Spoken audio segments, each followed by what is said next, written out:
Corona महामारी के दौरान कुछ ऐसे केसेस भी देखने को मिल रहे हैं जिसमें कोरोना को हराने के बाद जब पेशेंट अपने घर आता है तो उसे दोबारा ब्रीदिंग प्रॉब्लम या फिर थकावट सी महसूस होती है, कुछ अच्छा फ़ील नहीं करता है और दोबारा उसे अस्पताल जाना पड़ रहा है। इसी तरीके के मुद्दे पर हम आज बातचीत करेंगे डॉक्टर अंशुमान कुमार से।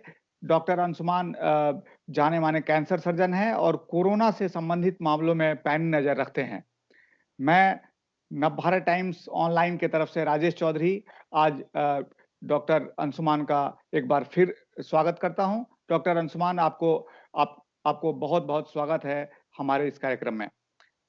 डॉक्टर अंशुमान हमें ये बताइए कि कोरोना पोस्ट कोरोना केयर जिसको कहा जाता है मेडिकल भाषा में कि कोरोना को हराने के बाद जब लोग घर आते हैं, अपने आप को ये समझते हैं कि उनका इम्यून डेवलप हो चुका है, उसके बाद भी दोबारा कई बार उनको ब्रीथिंग प्रॉब्लम या फिर थकावट ये सब महसूस करते हैं और उन्हें दोबारा से अस्पताल में भर्ती होना पड़ता है। जैसा कि केंद्रीय गृह मंत्री अमित शाह के साथ भी शायद कुछ ऐसा ही हुआ। इसको आप किस तरीके से देखते हैं? कितना चिंता का विषय है ये? धन्यवाद। और मैं एनबीटी पोर्टल का शुक्रगुजार हूं जो कि पब्लिक कनेक्ट जन जागरूकता की इन मुद्दों को उठाते हैं जो जागरण के लिए अति महत्वपूर्ण मुद्दा है, क्योंकि एक स्थिति ऐसी बनती दिख रही थी कि कोरोना एक बार संक्रमण हो गया तो अब मैं बादशाह की तरह बिना मास्क लगाए सड़क पे घूम सकता हूं, ऐसा कई लोगों ने मुझे कहा था। इससे जन जागरूक होने की क्या जरूरत है? पोस्ट कोविड केयर, दो चीजों को समझने की जरूरत है कि किस बीमारी से निकले हैं, क्या क्या पॉसिबिलिटी आगे की संभावनाएं बन रही हैं आपकी। पोस्ट कोविड केयर, केयर का मतलब है कुछ तो केयर की जरूरत है। दो तरह की तकलीफ आपको महसूस हो सकती है, एक शारीरिक, दूसरी मानसिक। फिजिकल तकलीफ में आपको बदन में दर्द का होना, जिसको आम बुखार, आम वायरल फ्लू में, इन्फ्लुएंजा में आप लोगों ने महसूस भी किया होगा कि जब वायरल फ्लू से निकलते हैं तो कहते हैं थकावट महसूस होती है, कमजोरी लगना। तो कोरोना भी एक वायरस है और कोविड से निकलने के बाद भी उसी तरह से शरीर में थकावट, बहुत जल्दी इजी फैटिगेबिलिटी, और एक चीज होती है जिसको कहते हैं मेलेज, मतलब नॉट फीलिंग वेल। मेलेज तो मेडिकल टर्म है, नॉट फीलिंग वेल, इसकी स्थिति बनती है। कमजोरी भी रहती है और सबसे ज्यादा तकलीफ होती है कई लोगों को, खास करके जिनमें लंग इंजरी हुई है कोविड के कारण, उसमें सांस लेने की तकलीफ। और सांस लेने की तकलीफ इमीडिएट भी हो सकती है और एक लंबे समय में देखा जा रहा है, क्योंकि अब तो कोरोना संक्रमण पूरे विश्व में 8-9 महीने पुराना हो गया।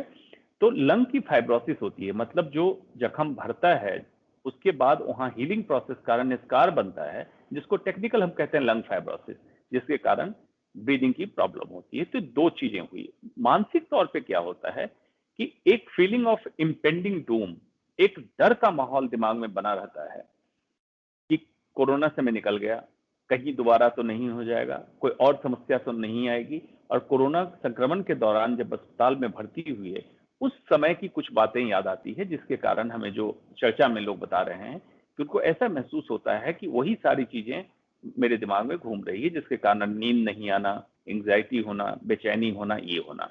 न्यूरोलॉजिस्ट की स्टडी में पाया गया है कुछ कॉग्निटिव डिसफंक्शन भी देखा गया है। कॉग्निटिव डिसफंक्शन से मतलब है कि कुछ मेमोरी लॉस, शॉर्ट टर्म के लिए, कुछ समय के लिए इंसान बड़ी छोटी छोटी बातों को भूल जाता है, कुछ कंसंट्रेट नहीं करना, लैक ऑफ कंसंट्रेशन होता है।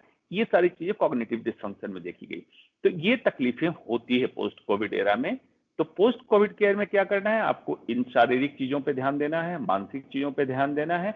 और केयर, अगर आपके साथ कोई कोमॉर्बिड कंडीशन रह चुकी, जैसे डायबिटीज, हाइपरटेंशन, हार्ट डिजीज या और कोई बीमारी रही, तो उसको इग्नोर नहीं करना है। ये नहीं समझना है कि कोरोना से निकल गए तो डायबिटीज अनकंट्रोल हो जाए, बीपी की दवा नहीं लेनी, उसको भी लेनी है और उसका भी ध्यान रखना है। डॉक्टर साहब एक बात और ज़हन में आती है कि जब आपने कोरोना को हरा दिया और आप अपने घर आए, आपको ये फ़ील होगा कि मैंने इम्यूनिटी को पा लिया है और हमारा इम्यून ऐसा हो गया है कि हमने कोरोना को हरा दिया। लेकिन उसके बाद अगर इस तरीके से थकावट होना या अनईज़ी फ़ील करना, तो ये सब जो प्रॉब्लम है, जो आपने बताया कि ये सब हो सकता है, तो इससे कितना डरने की ज़रूरत है या क्या एहतियात लेने की ज़रूरत है, अगर ऐसा होने लगे तो? जी, ये रिकवरी का ही एक हिस्सा है। इसको होने से डरने की जरूरत नहीं है, लेकिन at the same time watchful रहना है। देखिए, पैनिक और वॉचफुल इसके बीच में बहुत एक पतली लकीर है। मतलब आप बेचैनी के लेवल पे चले जाएं या बहुत ही सतर्क रहें, जागरूक रहें, दोनों में एक थिन लाइन है। पैनिक नहीं होना है, वॉचफुल रहना है। मतलब आपको अपना टेम्परेचर रेगुलेट करके देखते रहना है, मॉनिटर करना है, ऑक्सीजन सैचुरेशन भी देखना है। शुगर है तो शुगर, बीमारी है तो शुगर कंट्रोल करके रखना है। लेकिन ये थकावट जो महसूस करते हैं, जो इस तरह की तकलीफ होती है, इसको जाने में समय लगता है। इसलिए बेचैन नहीं हो कि मैं तो ठीक हो गया फिर भी अभी मैं नॉर्मल नहीं हूं। नॉर्मल होने में आपको समय लगेगा, समय देना पड़ेगा। दूसरी बात, जो इम्यूनिटी की बात आ रही थी, इम्यूनिटी से ये देखा जा रहा है कुछ स्टडी में कि 2-3 महीने के बाद एंटीबॉडी का लेवल कम होने लगा है। एक तो ये हो सकता है खतरा कि 2-3 महीने के बाद हो सकता है आपको दोबारा इन्फेक्शन हो जाए, उस पर शोध चल रहा है कि कितनी लास्टिंग इम्यूनिटी है। दूसरी बात कि कहीं और कोई स्ट्रेन म्यूटेट हो जाए, तो म्यूटेटेड स्ट्रेन से दोबारा इन्फेक्ट हो सकते हैं। तो आपको व्यक्तिगत उतनी ही सावधानी, सुरक्षा बरतनी है अपनी, जैसे डिस्टेंसिंग, मास्क, हैंड सैनिटाइजेशन, इसको आपको अभी भी फॉलो करना है। डॉक्टर अंशुमान, जो आपने अभी बताया उसमें 2 कॉन्ट्राडिक्शन देखने को मिल रहा है। हम लोग जो पढ़ रहे हैं अलग-अलग रिपोर्ट, उसमें देखने को मिलता है। कई बार ऐसा कहा जा रहा है कि एक बार अगर कोरोना हुआ, इम्यूनिटी अगर ठीक हो गई, तो आप फिर डरने की ज़रूरत नहीं है। दूसरी तरह की ये भी रिपोर्ट आ रही है कि अगर एक बार कोरोना हुआ तो दोबारा भी हो सकता है। तो इसको थोड़ा-सा विस्तार से आप हमें बताएँ कि क्या एग्ज़ैक्ट क्या है? क्या एक बार कोरोना होने के बाद दोबारा नहीं होगा या दोबारा हो सकता है? जी, कॉन्ट्राडिक्टरी रिपोर्ट इसलिए आ रही है, आपने देखा होगा फ्लू वायरस में जब होता है तो इस साल किसी को फ्लू हुआ, कभी-कभी उसी साल दूसरी बार फ्लू हो जाता है, नहीं तो अगले साल तो होता ही है। ये इस कारण होता है कि वायरस म्यूटेट करता है।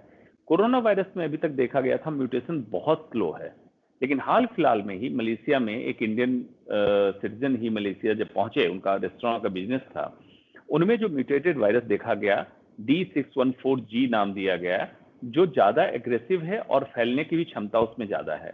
तो म्यूटेशन अगर हो जाए तो दोबारा कोरोना आपको हो सकता है।